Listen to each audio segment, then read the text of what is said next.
Database management system की unit 2 का part 3 है दोस्तों। पार्ट 2 में हमने रिलेशनल डेटाबेस मॉडल पढ़ा था, उसके स्ट्रक्चर पढ़े थे, कीज पढ़ी थी, प्राइमरी की, फॉरेन की जैसे, ठीक है, और थोड़ा सा इंट्रोडक्शन दिया था इंटीग्रिटी कंस्ट्रेंट्स के बारे में। तो मैं फिर से इसी पार्ट 3 में इंटीग्रिटी कंस्ट्रेंट्स से शुरू करने वाला हूँ ताकि और चीजें आपको अच्छे से क्लियर हो जाए। फिर देखेंगे नॉर्मलाइजेशन, फिर रिलेशनल स्कीमा टेबल डिजाइन और role and responsibility of the database administration. ठीक, तो पॉसिबली पार्ट 3 में ये यूनिट खत्म हो जाएगी। ठीक, तो पहला देखते हैं बिना कोई टाइम वेस्ट किए। तो इंटीग्रिटी कंस्ट्रेंट्स क्या होते हैं? इंटीग्रिटी कंस्ट्रेंट्स बेसिकली रूल्स होते हैं जो डेटाबेस पे लगाए जाते हैं ताकि डाटा एक्यूरेट रहे, कंसिस्टेंट रहे और वैलिड रहे। मतलब डेटाबेस में कोई गलत ना हो, कोई डुप्लीकेसी ना हो, कोई मीनिंगलेस डेटा एंटर ना हो पाए उसके अंदर। ठीक है, तो ये रूल्स स्कीमा लेवल पर लगाए जाते हैं। इसका मतलब जब हम डाटाबेस डिजाइन करते हैं तभी इन्हें डिफाइन कर दिया जाता है। ठीक है, अच्छा, फिर इंटीग्रिटी कंस्ट्रेंट्स की नीड क्यों पड़ती है? अच्छा सोचो, अगर किसी भी टेबल में कुछ भी डाटा डालने की परमिशन होती तो डेटाबेस का कोई भरोसा ही नहीं होता। कभी नाम गलत हो जाता, कभी डुप्लीकेट आईडी पड़ जाती, कभी इनवैलिड डेट पड़ जाती, तो पूरा सिस्टम ही मैसी हो जाता उससे। ठीक है,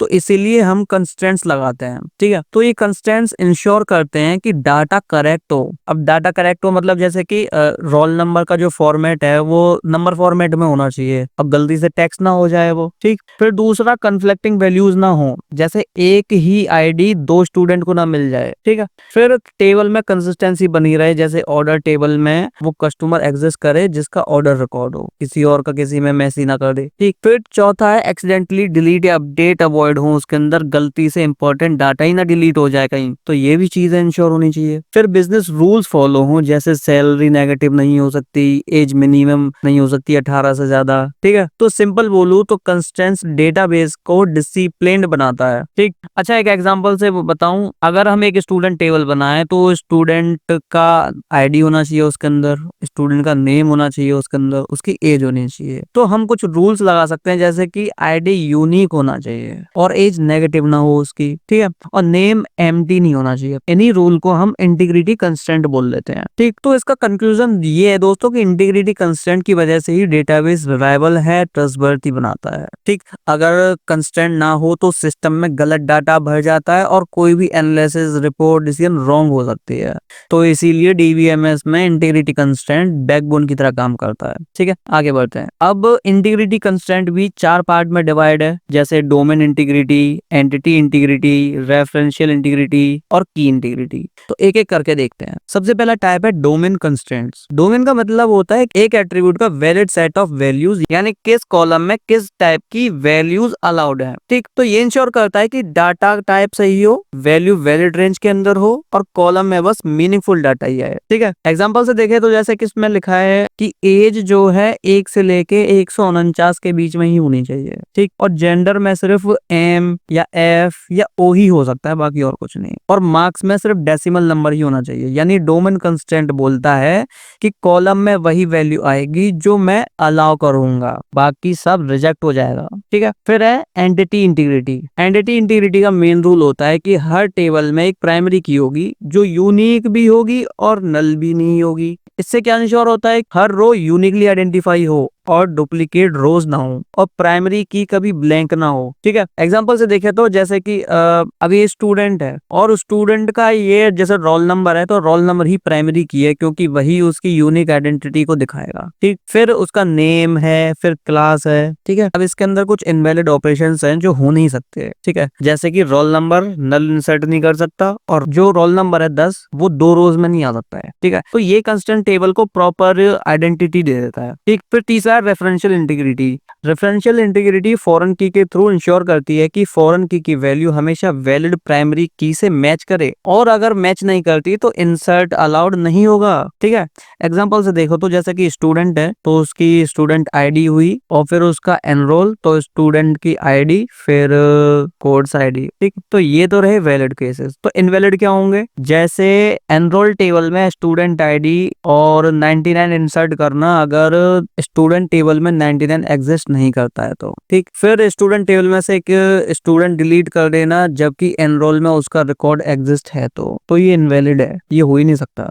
अनलेस हम ऑन डिलीट, और इसका पर्पस है ऑर्फन रिकॉर्ड अवॉइड करना और टेबल्स के बीच में कंसिस्टेंसी बनाए रखना। ठीक, फिर लास्ट है की इंटीग्रिटी कंस्ट्रेंट्स। ये इंश्योर करता है कि सारे कैंडिडेट कीज यूनिक हो, और यानी अगर टेबल में मल्टीपल कैंडिडेट्स की हैं तो सबकी वैल्यूज यूनिक होनी चाहिए। ठीक है, जैसे कि एम्प्लॉय की आईडी, मेल, अगर एम्प्लॉय आईडी और ईमेल दोनों कैंडिडेट्स की हैं तो दो एम्प्लॉयज का सेम ईमेल नहीं हो सकता कभी भी, और ईमेल आईडी रिपीट नहीं हो सकता किसी का भी। तो ये सिस्टम को डाटा डुप्लीकेशन से बचा देता है। ठीक है, तो एक छोटा सा कंक्लूजन लेते हैं। तो डोमेन इंटीग्रिटी यानी वैलिड वैल्यूज, ठीक, और एंटिटी यानी कि प्राइमरी की और नल की यूनिक होनी चाहिए। अच्छा, एक इंपॉर्टेंट बात और बताना चाहता हूँ, अगर आपको मेरी वीडियोस पसंद आती हैं, अच्छी लगती हैं, तो चैनल को सब्सक्राइब करना मत भूलना और अपने दोस्तों को भी शेयर करना। आपका एक लाइक कमेंट मेरे लिए बहुत बड़ा मोटिवेशन है, बहुत बड़ा सपोर्ट है। मैं भी चाहता हूँ आपके लिए इसी तरह से मेहनत करता रहूँ, आपके लिए इसी तरह से कंटेंट डालता रहूँ, अपलोड करता रहूँ।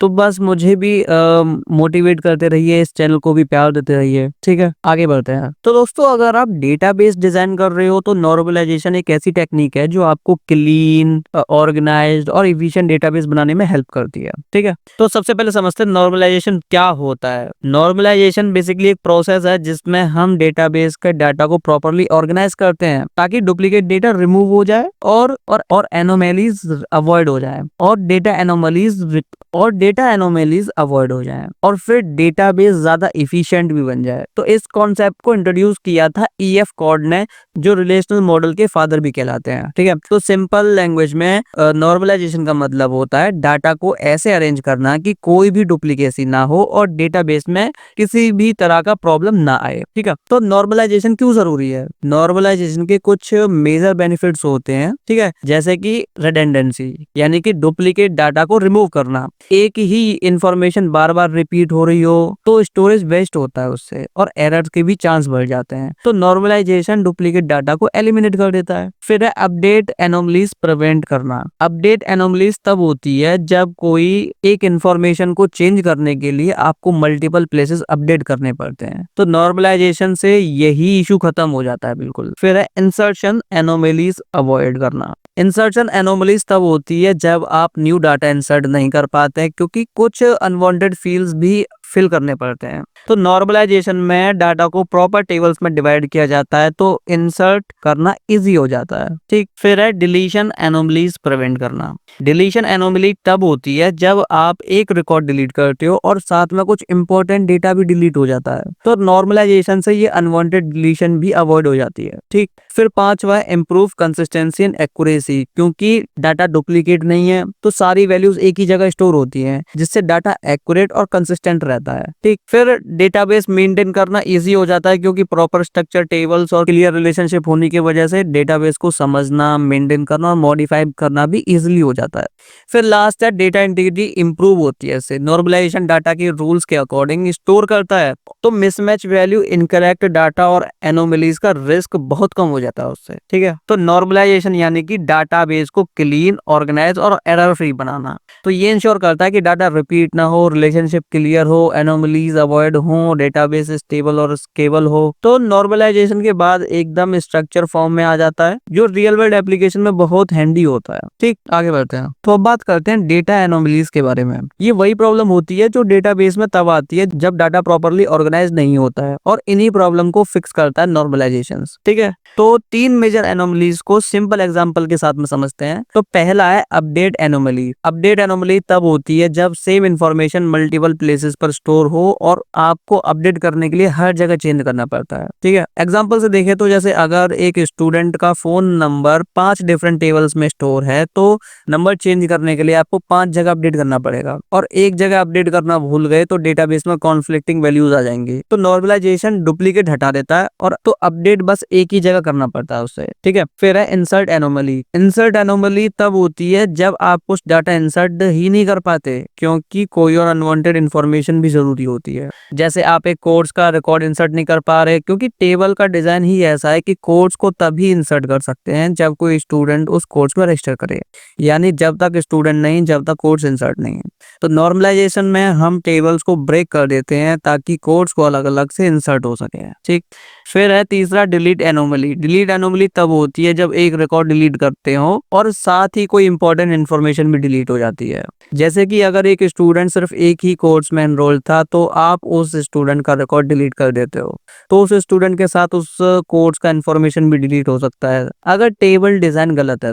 तो नॉर्मलाइजेशन टेबल सेपरेट होती हैं और ऐसी क्रिटिकल इन्फॉर्मेशन सिक्योरली स्टोर रहती है उसके अंदर। ठीक, तो ये थी 3 मेजर एनोमलीज, जैसे कि अपडेट एनोमली, इंसर्ट एनोमली और डिलीट एनोमली। तो ये सब इसी वजह से होती है कि डाटा प्रॉपर नॉर्मलाइज नहीं होता है। तो नॉर्मलाइजेशन इन प्रॉब्लम को अवॉइड करता है और डेटाबेस को क्लीन रखता है, एफिशिएंट रखता है और रिलायबल बनाता है। ठीक है, आगे बढ़ते हैं। ठीक है, तो फर्स्ट नॉर्मल फॉर्म यानी कि 1NF। 1NF का मतलब है कि ये टेबल 1NF में तब होती है जब हर कॉलम में सिंगल एटॉमिक या इंडिविजुअल वैल्यूज हो, या फिर किसी भी सेल में लिस्ट, एरे, मल्टीपल वैल्यूज ना हो और कोई रिपीटेटिंग ग्रुप्स ना हो और हर सेल में एक ही वैल्यूज हो। ठीक है, अच्छा एग्जांपल से देखें तो जैसे ये एक टेबल दी हुई है और इस टेबल के अंदर 2 नंबर हैं जो कि एक ही सेल में स्टोर्ड हैं, तो ये 1 नॉर्मल फॉर्म का वायलेशन है। ठीक है, तो इसको क्या है, हमें पहले मल्टीपल वैल्यूज को सेपरेट रोज में तोड़ देना पड़ेगा। जैसे कि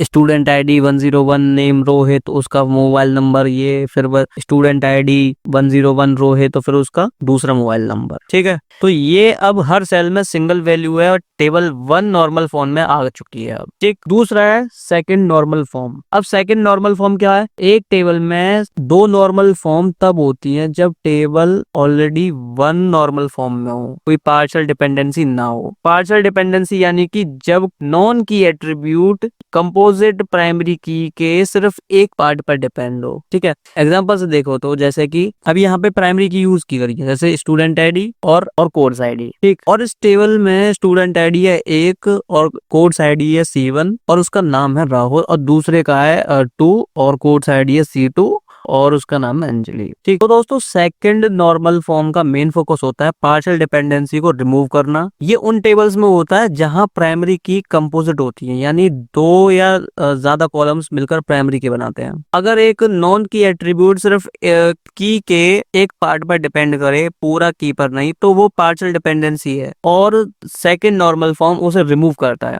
तो सिंपल शब्दों में सेकंड नॉर्मल फॉर्म इंश्योर करता है कि हर नॉन की एट्रीब्यूट पूरी प्राइमरी की पर डिपेंड करे, किसी एक पर नहीं है। ठीक, एग्जांपल से देखो तो जैसे टेबल में स्टूडेंट कोर्स है और स्टूडेंट आईडी हुई उसकी कोर्स आईडी, फिर स्टूडेंट नेम और कोर्स नेम। तो यहाँ स्टूडेंट नेम सिर्फ स्टूडेंट आईडी पर डिपेंड करता है, कंपोजिट की का पूरा यूज नहीं कर रहा है, इसलिए सेकंड नॉर्मल फॉर्म वायलेट करता है। ठीक, तो उसका सॉल्यूशन ये है कि इस टेबल को 2 पार्ट्स में तोड़ देना चाहिए और स्टूडेंट को स्टूडेंट आईडी, स्टूडेंट नेम, फिर कोर्स को कोर्स आईडी, कोर्स नेम, और स्टूडेंट कोर्स और स्टूडेंट आईडी और कोर्स आईडी में इस तरीके से। ठीक, फिर है थर्ड नॉर्मल फॉर्म। अब इसकी डेफिनेशन ये कहती है कि थर्ड नॉर्मल फॉर्म तब अचीव होता है जब टेबल सेकंड नॉर्मल फॉर्म में हो, कोई ट्रांजिटिव डिपेंडेंसी ना हो। ट्रांजिटिव डिपेंडेंसी यानी कि A, B, C type relations. ठीक है, तो 3 नॉर्मल फॉर्म का पर्पस होता है कि ट्रांजिटिव डिपेंडेंसी हटाना। इसका मतलब कोई नॉन की एट्रीब्यूट दूसरे नॉन की एट्रीब्यूट पर डिपेंड नहीं होना चाहिए।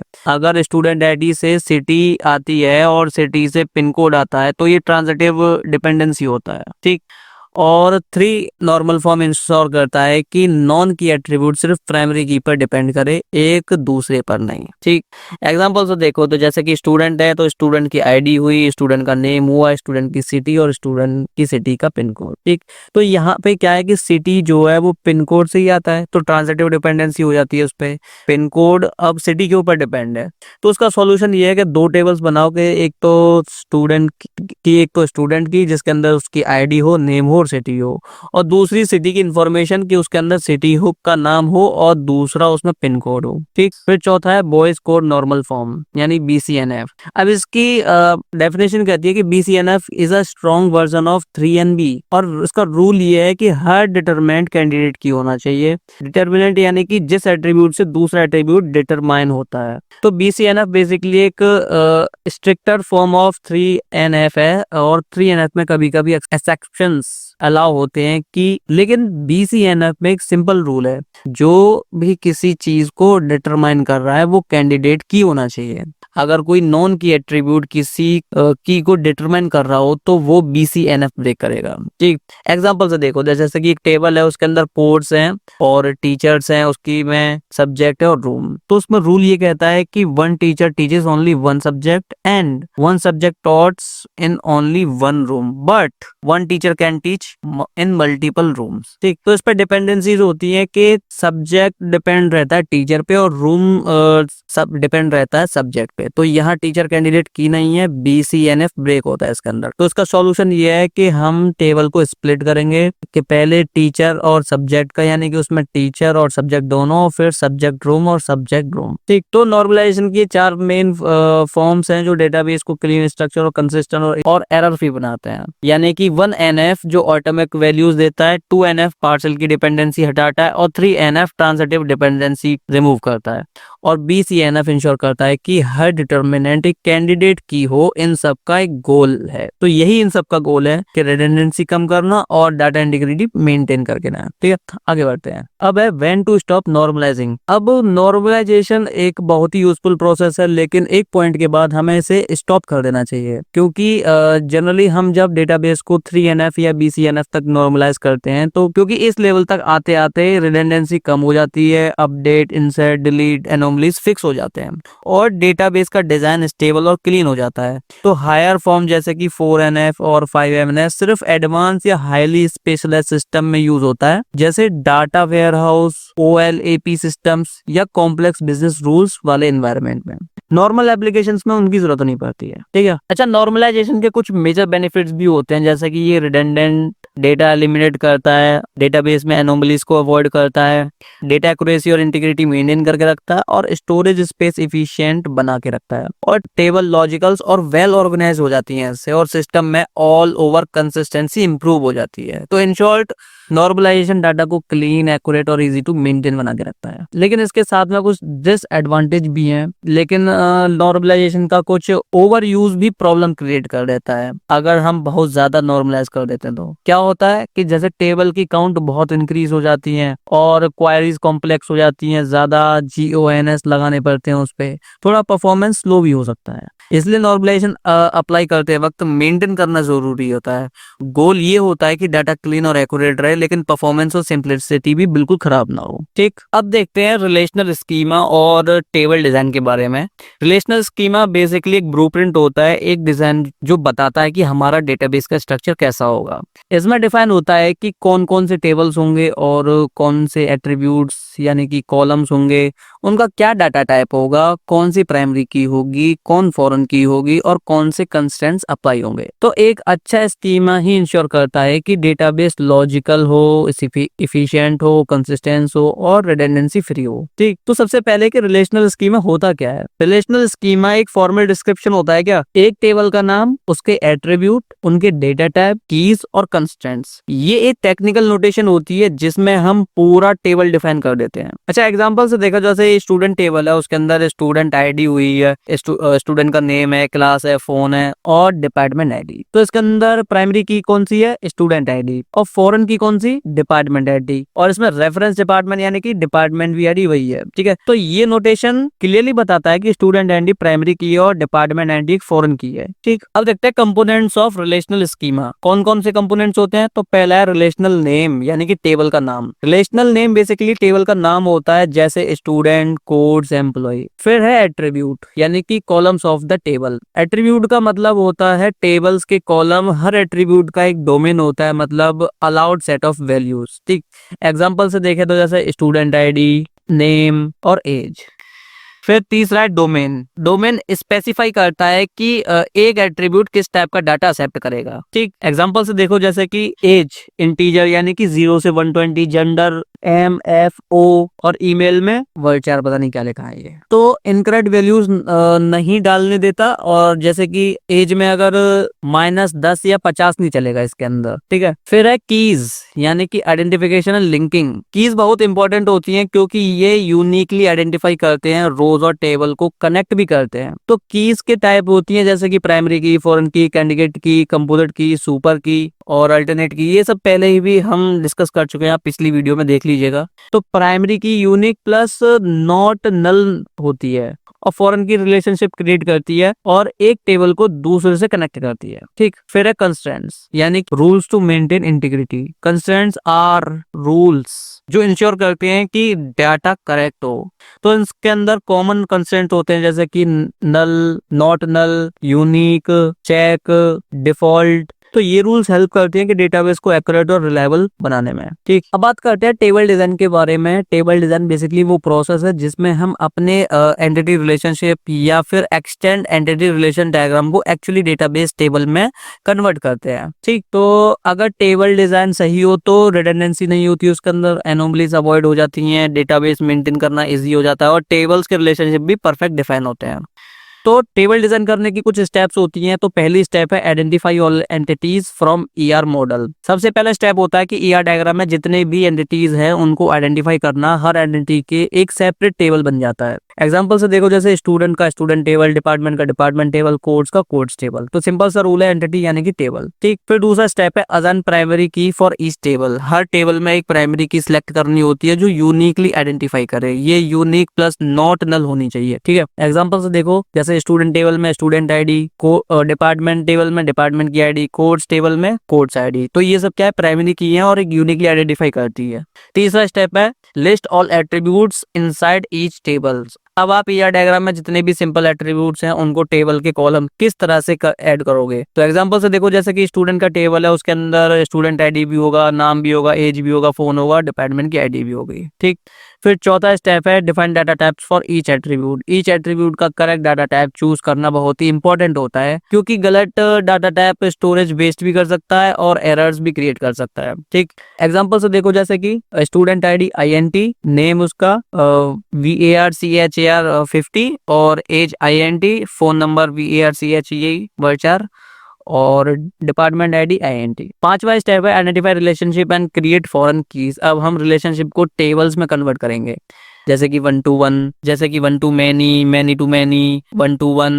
ठीक है, तो 1 to many में क्या है, फॉरेन की हमेशा मैनी साइड वाले टेबल में जाती है। जैसे एग्जांपल में देखो, जैसे डिपार्टमेंट का टेबल है तो डिपार्टमेंट की आईडी, स्टूडेंट टेबल है तो डिपार्टमेंट आईडी प्लस डिपार्टमेंट। ठीक, इस तरीके से। फिर है many to many relationship directly table में पॉसिबल नहीं होता, इसलिए एक ब्रिज टेबल बनाते हैं। और एग्जांपल से देखो, जैसे कि स्टूडेंट कोड्स, तो उसके अंदर स्टूडेंट आईडी और कोड्स आईडी, फिर प्राइमरी की स्टूडेंट आईडी और कोर्स आईडी। तो यही प्राइमरी की होती है जैसे कि स्टूडेंट आईडी और कोर्स आईडी। तो ये इंटरमीडिएट टेबल दोनों को कनेक्ट करता है। फिर है लास्ट 1 to 1 फॉरेन की कहीं भी रखी जा सकती है, डिजाइन पर डिपेंड करता है वो तो। ठीक है, फिर लास्ट स्टेप है अप्लाई इंटीग्रिटी कंस्ट्रेंट। फाइनली अब हम एट्रीब्यूट्स हम हर एट्रीब्यूट पर कंस्ट्रेंट अप्लाई करते हैं ताकि डाटा वैलिड रहे। एग्जांपल से देखो, जैसे कि नॉट नल, स्टूडेंट आईडी और नेम, और यूनिक आईडी, ईमेल, और चेक यानी कि एज हमेशा ज्यादा होनी चाहिए 0 से। और प्राइमरी की वही होती है जो स्टूडेंट की आईडी होती है, और फॉरेन की जो जैसे डिपार्टमेंट आईडी, रेफरेंस डिपार्टमेंट जो भी होता है। ठीक, तो फाइनल स्कीमा किस तरीके से दिखता है, इस एग्जांपल में दिखा हुआ है। तो आप जरा इसको देख लीजिए कि ये एक स्टूडेंट टेबल है, इसमें स्टूडेंट की आईडी है वही प्राइमरी की है, उसका नेम वर्ड50 है जो कि नॉट नल हो सकता है, और उसकी एज भी INT, चेक उसका 0 से ज्यादा। ठीक है, अच्छा, अगर स्कीमा सही तरह से डिजाइन किया गया हो तो हमें बहुत सारे बेनिफिट्स मिलते हैं। जैसे कि सबसे पहला कि रिडंडेंसी रिमूव हो जाती है, मतलब अननेसेसरी डुप्लीकेट डाटा स्टोर नहीं होता। फिर दूसरा, डाटाबेस का परफॉर्मेंस इंप्रूव होता है क्योंकि क्वेरीज फास्ट चलती हैं, एक्सेस टाइम कम हो जाता है। फिर स्टोरेज कॉस्ट कम हो जाती है क्योंकि हम ऑप्टिमाइज स्ट्रक्चर यूज कर रहे होते हैं। फिर डाटा कंसिस्टेंसी मेंटेन रहती है, हर जगह सेम करेक्ट डाटा मिलता है, उससे कोई कॉन्फ्लिक्ट नहीं होता है। फिर स्ट्रॉन्ग कंस्टेंट सपोर्ट मिलता है जो डाटाबेस को एरर फ्री बनाता है, जैसे प्राइमरी की, फॉरेन की, यूनिक, चेक, एसेट्रा। ठीक, फिर लास्ट है क्वेरिंग और मेंटेनेंस इजी हो जाता है क्योंकि टेबल्स क्लीन स्ट्रक्चर और वेल ऑर्गेनाइज हो जाते हैं। तो ऑल ओवर एक अच्छी स्कीमा डिजाइन करना एक डेटाबेस का एक लॉन्ग टर्म हेल्थ के लिए एसेंशियल होता है। ठीक, अच्छा, इस यूनिट 2 का लास्ट टॉपिक बचा है roles and responsibilities of database administration. यानी कि डेटाबेस एडमिनिस्ट्रेशन एक ऑर्गेनाइजेशन का वो पर्सन होता है जो पूरे डेटाबेस एनवायरनमेंट को मैनेज करता है, मेंटेन करता है, सिक्योर रखता है और ऑप्टिमाइज करता है। ठीक है, तो सिंपल वर्ड में डेटाबेस एडमिनिस्ट्रेशन का काम होता है कि इंश्योर करना कि डेटाबेस ऑलवेज अवेलेबल हो, सिक्योर हो, फास्ट हो और स्मूथली काम करे। तो चलो एक एक करके उसकी रिस्पॉन्सिबिलिटी देखते हैं। तो पहली रिस्पॉन्सिबिलिटी है database installation and configuration. DBA का फर्स्ट रोल होता है कि डेटाबेस सॉफ्टवेयर इंस्टॉल करना, जैसे MySQL, ओरेकल, SQL सर्वर। ठीक है, उसके बाद सिस्टम को ऑर्गेनाइजेशन की रिक्वायरमेंट के हिसाब से फिगर करना होता है और सर्वर पैरामीटर सेट करना होता है, एनवायरनमेंट प्रिपेयर करना होता है। ये फाउंडेशन स्टेप होता है। ठीक है, फिर दूसरा है डेटाबेस डिजाइन और आर्किटेक्चर। डीबीए डेवलपर्स और एनालिस्ट के साथ मिलकर डेटाबेस डिजाइन करते हैं। इसमें कुछ इंक्लूड होता है जैसे कि टेबल्स क्रिएट करना, रिलेशनशिप डिफाइन करना, इंडेक्स, व्यूज, कंसेंट सेट करना और लॉजिकल डिजाइन को फिजिकल डिजाइन में कन्वर्ट करना। तो ये इंश्योर करता है कि डेटाबेस स्ट्रक्चर्ड और इफिशिएंट हो।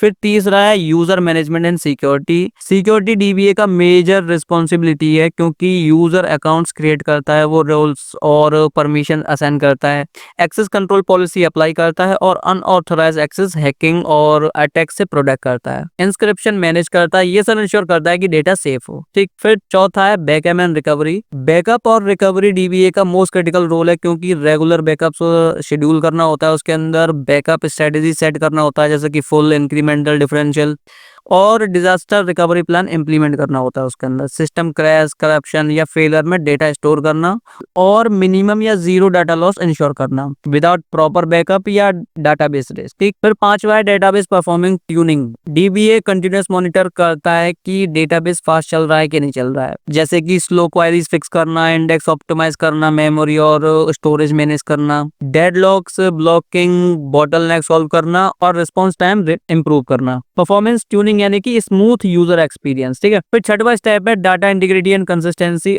डीबी इंश्योर करता है कि डेटाबेस में सिर्फ एक्यूरेट, क्लीन और कंसिस्टेंट डेटा हो क्योंकि प्राइमरी की, फॉरेन की चेक कंस्टेंट्स एनफोर्स करता है, उसके अंदर डुप्लीकेट डाटा प्रिवेंट करता है और इनकंसिस्टेंट डाटा को रिमूव कर देता है। फिर सातवां है स्टोरेज मैनेजमेंट। अब डीबीए स्टोरेज रिक्वायरमेंट्स प्लान करता है क्योंकि data files, log files, indexes के लिए स्टोरेज एलोकेट करता है और डिस्क यूजेस मॉनिटर करना, फिर फ्यूचर स्टोरेज नीड्स प्लान करना, table spaces, partitions, file group manage करना। ठीक है, आठवां स्टेप है अपडेट एंड पैचिंग। डीबीए को डेटाबेस को अप टू डेट रखना होता है क्योंकि जैसे कि सॉफ्टवेयर पैचेस अप्लाई करना, सिक्योरिटी अपडेट लगाना, डेटाबेस वर्जन अपग्रेड करना, सब अपडेटेड को टेस्ट करना बिफोर प्रोडक्शन एनवायरनमेंट में अप्लाई करना। ठीक है, फिर नाइन्थ है मॉनिटरिंग एंड ट्रबल शूटिंग। अब dBA continuously server health monitor करता है जैसे कि सीपीयू, मेमोरी, परफॉर्मेंस चेक करना, एरर्स डिटेक्ट करना, स्लो क्वेरीज आइडेंटिफाई करना, क्रैशेस, कनेक्शन इश्यूज, फेलियर को सॉल्व करना। ठीक है, तो बेसिकली डीबीए क्या करता है, ट्रबल शूटर भी होता है। 10वां है इंश्योरिंग हाई एबिलिटी। अब डीबीए की रिस्पॉन्सिबिलिटी होती है कि डेटाबेस 2400 घंटे और 7 हफ्ते अवेलेबल रहे, जैसे कि रेप्लिकेशन सेटअप करना, क्लस्टरिंग कन्फिगर करना, फेल ओवर सिस्टम यूज करना, मेंटेनेंस के टाइम, डाउन टाइम मिनिमाइज करना। ठीक है, फिर 11वां है डाटा माइग्रेशन। कभी सिस्टम अपग्रेड होता है या कभी न्यू सॉफ्टवेयर यूज करती है तो डीबीए डाटा माइग्रेट करता है, जैसे कि one system to another system, old version to new version, legacy database से लेके मॉडर्न डेटाबेस। और माइग्रेशन के टाइम डाटा इंटीग्रिटी मेंटेन करनी होती है। 12वां है डॉक्यूमेंटेशन। अब डीबीए हर चीज प्रॉपर्ली डॉक्यूमेंट करती है जैसे कि डेटाबेस डिजाइन करना, configuration, user permission, backup plans, recovery procedures, maintenance activities.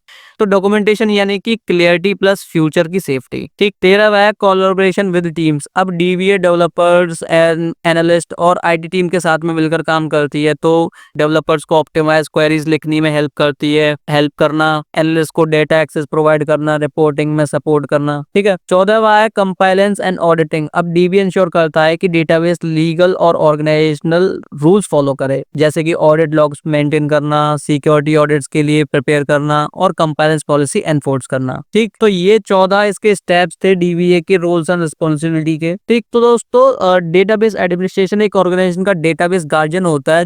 वो डेटाबेस को सिक्योर रखता है, फास्ट रखता है और ऑप्टिमाइज और एरर फ्री। ठीक है, without a dBA database management is almost impossible. ठीक है, तो ये दोस्तों डेटाबेस मैनेजमेंट सिस्टम की यूनिट 2 पूरी कंप्लीट हो चुकी है पूरे 3 पार्ट में। वीडियो अगर पसंद आई है तो वीडियो को लाइक करना और चैनल को जरूर सब्सक्राइब करना और अपने दोस्तों को भी शेयर करना, और इसी तरह इस चैनल को अपना सपोर्ट देना और प्यार देना। जब तक के लिए मिलते हैं अगली वीडियो में किसी नए सब्जेक्ट के साथ में। Good bye and Tata.